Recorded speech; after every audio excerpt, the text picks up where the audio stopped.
Hi friends, आज हम लोग बातें करेंगे अनुच्छेद लेखन की। अनुच्छेद लेखन हो या निबंध लेखन हो, हिंदी व्याकरण में कह सकते हैं कि वो सबसे कठिन है या फिर सबसे आसान है। सबसे कठिन कब बन जाता है? जब हम उसे रटने की कोशिश करते हैं, बहुत मुश्किल हो जाता है। लेकिन जब हम उसे समझने की कोशिश करते हैं तो हमारे लिए वो चुटकियों का खेल हो जाता है।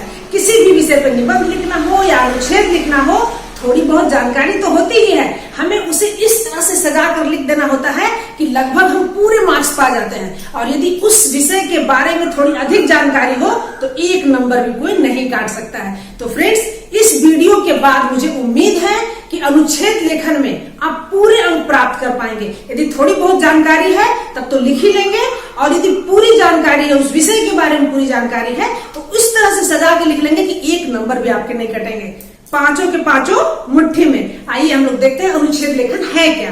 अनुच्छेद लेखन आपस में संबंधित विषयों का समूह, आपस में संबंधित विषयों का समूह जिसमें बड़े विषय का भाग या उपभाग का वर्णन होता है। मतलब वह विषयों का समूह है, ठीक है ना, उन वाक्यों का समूह है जो किसी बड़े विषय के भाग और उपभाग में वर्णित होते हैं। मतलब किसी बड़े विषय के भाग और उपभाग का जिसमें वर्णन किया जाता है, ठीक है। निबंध से किस तरह से भिन्न है, इसे जान लेना बहुत आवश्यक है, क्योंकि निबंध लेखन अनुच्छेद लेखन बिल्कुल एक जैसा ही होता है, बस थोड़ा अंतर है, मैं उसको भी बता देती हूँ।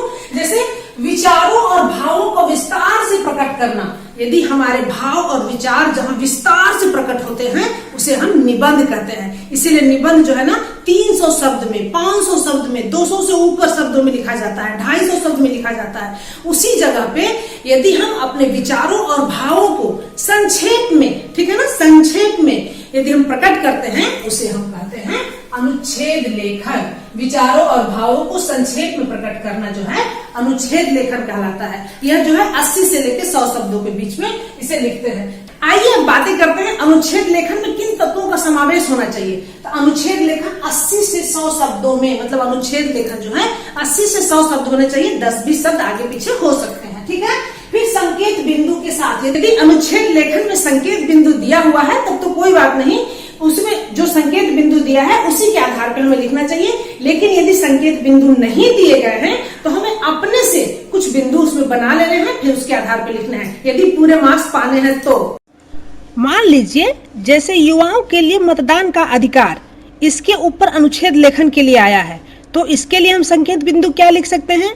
इसमें हम लिख सकते हैं मतदान का अधिकार, मतदान के प्रति जागरूकता, सभ्य समाज की रुचि, अनिवार्य मतदान के लिए प्रयास।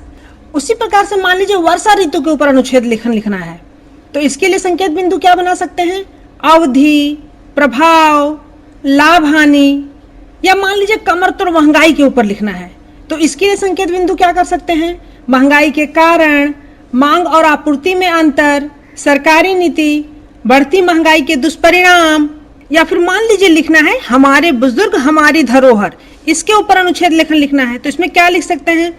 बुजुर्गों का परिवार में महत्व, बुजुर्गों के दायित्व, बुजुर्गों की वर्तमान भयावह स्थिति, बुजुर्गों के प्रति सोच में बदलाव। तो इस प्रकार से हम अनुच्छेद लेखन लिखते समय संकेत बिंदु का प्रयोग